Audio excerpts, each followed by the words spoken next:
everyone, it's Skiesti, and welcome back to the 6th part of our Mercy Guide series. This will, I think, be the last one in this particular series.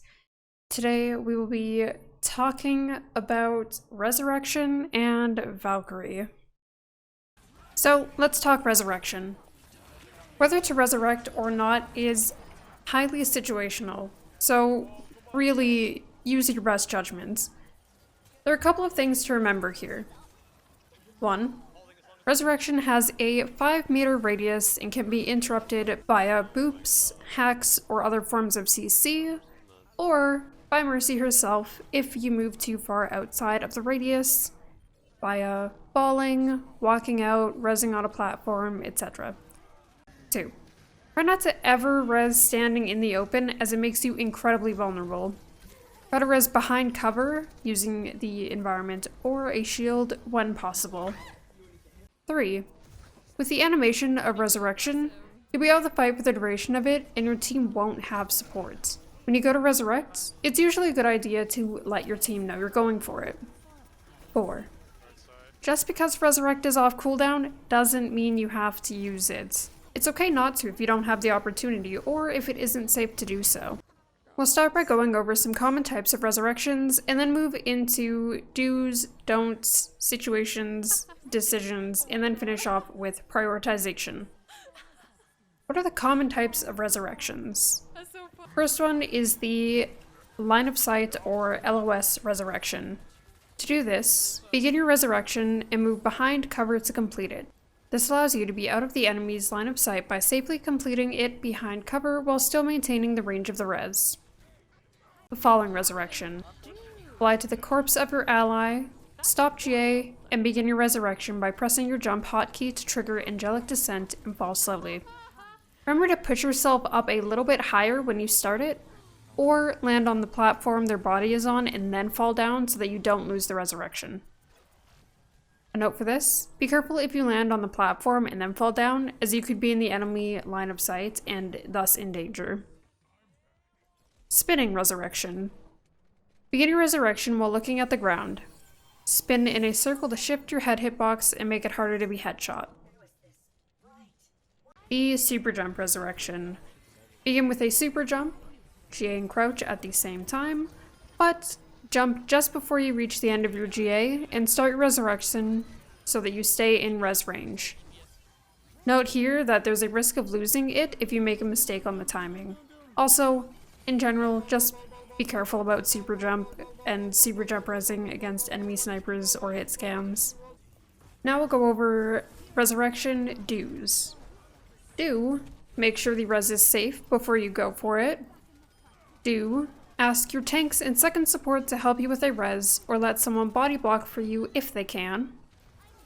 Do, tell your team when you're resing, so they can be aware that they don't have your support for a moment.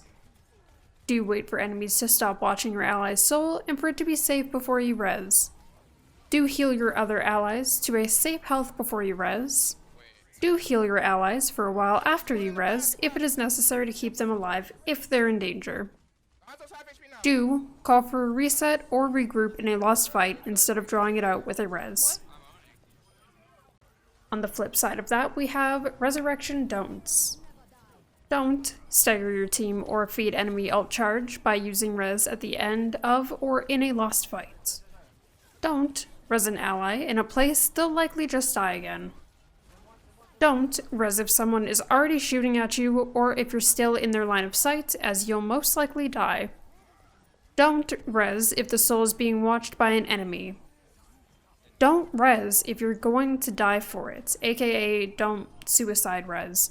Staying alive yourself is more important than bringing someone else back. Let's talk about some additional resurrection situations. If an ally dies immediately out of spawn when you're attacking, try to save res so that it's not on cooldown if someone gets picked once you get to the choke. If someone dies at the end of the fight, you can save res for the next fight if the spawn is close. If the enemy team is distracted or busy, you might be able to get a risky res off, but be cautious. If the enemy isn't expecting you, it's possible to res immediately, but again, be cautious. If a teammate is killed by a sniper, wait for a few seconds or perform a falling res or res from cover if they're waiting for your res. How do you make decisions on resurrections? Making decisions on who to res in critical moments is dependent on the situation that you're in, so it's a bit hard to pin down the decisions you'll have to make. Instead, ask yourself some questions to determine the course of action to take. Ask yourself, who is in a safe position? Can you get the res off and stay alive? Can your team sustain without your healing? Who has their ultimate? Is it a key ultimate that'll win the fight? What teammate can provide the best value? A lot of people ask, okay, well, who do I prioritize for my res? Well, there's a lot of different situations for that. The first one is general priority. If you want to make it really simple, use your resurrect on the teammate that's going to provide the most value to a fight. In critical moments, a res can make or break a fight, so make sure you can stay alive when you go for it, or you'll put your team at a greater disadvantage by being 2 down instead of just 1. 2. If you're the only healer alive. Try to focus on keeping your remaining allies alive by sustaining them through the fight with juggling heals until your second healer comes back. The only exception to this is if the soul is in a safe position and your team is able to play defensively for the res duration. 3. If your second healer is alive. It'll probably be safe to go for the res, as long as your dead ally isn't in too dangerous of a position. Try to call that you're going for the res before you do it, so you can receive assistance from your team, or so that your team knows that they only have one healer and your second healer knows they'll solo for a little while. 4. If a fight is still undecided, try to res someone with a key ultimate or a DPS on your team that's been doing well to try to swing the fight in your favor. 5. If space needs to be held or gained. Try to res a tank, preferably a shield tank unless you can't get to them or if your off tank has an ultimate that'll be more beneficial. 6. If you're trying to stall, try to res a tank for a higher health pool and to hold space or a healer for sustain. For this situation, you need to first decide if the fight is still winnable if it's stalled out or if you'll just be staggering and feeding enemy ultimates. 7. If 2 allies die at the same time. This one is situational.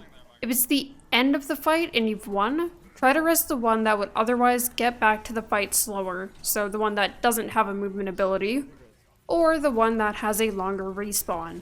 If the fight is still going, try to res the one that will have the bigger impact on the current fight. Now let's move on to Mercy's ultimate ability, Valkyrie. When should you use Valkyrie?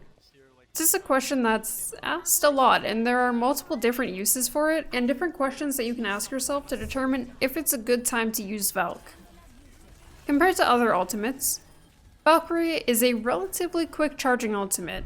There are times that I've managed to get it in around or even under 40 seconds, so trust me, it's pretty fast. Since you have the capacity to get it so often, you don't have to be too hesitant in using it. Unless you're saving it for an enemy ultimate or another specific reason, you don't want to hold on to VALK for too long.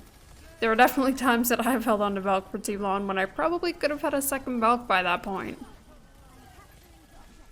Valkyrie gets the most value when your team is grouped up together so that the chain beams are able to reach as many allies as possible to heal or damage boost for its duration. If your team is split, you've got 3 different options. 1.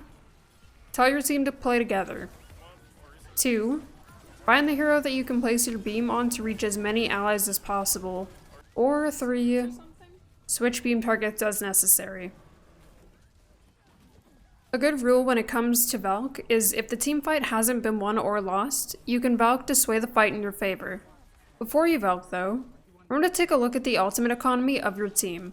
If your team has a team-winning ultimate they plan on using, you might be able to save VALK for the next fight rather than use it and have it not provide any value and then not have it for the next fight if it's needed.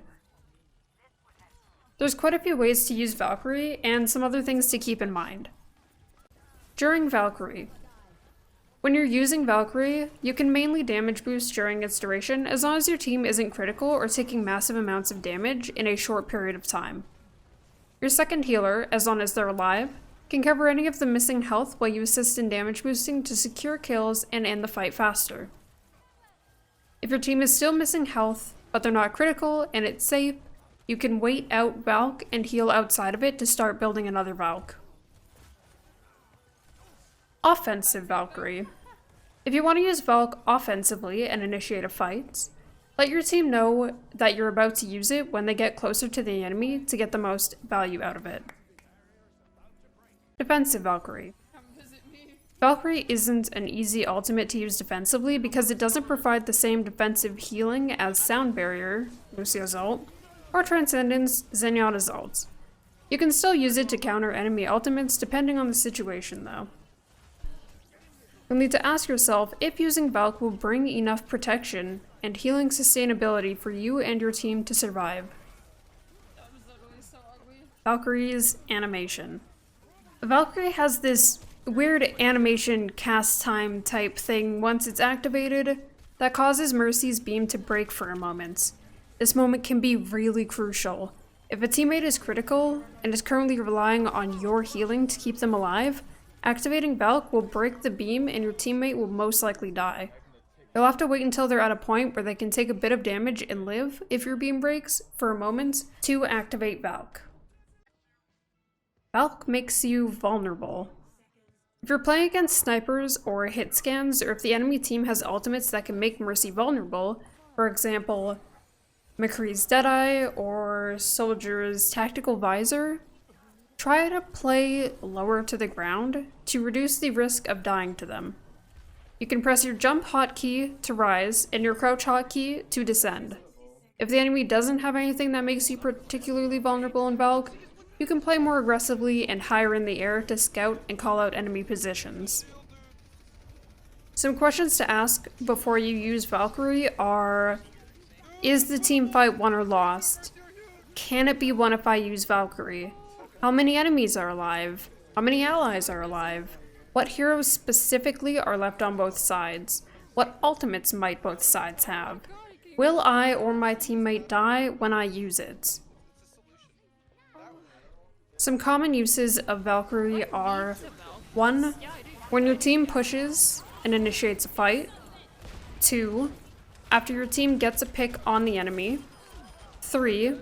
When the enemy team pushes. 4. To secure a fight not won yet. 5. To secure a resurrection, meaning, GA in, res quickly, and then GA back out. 6. To stop the point. 7. To contest the point. 8. To dodge key ultimates if you don't have an escape. 9. For healing if many allies are critical.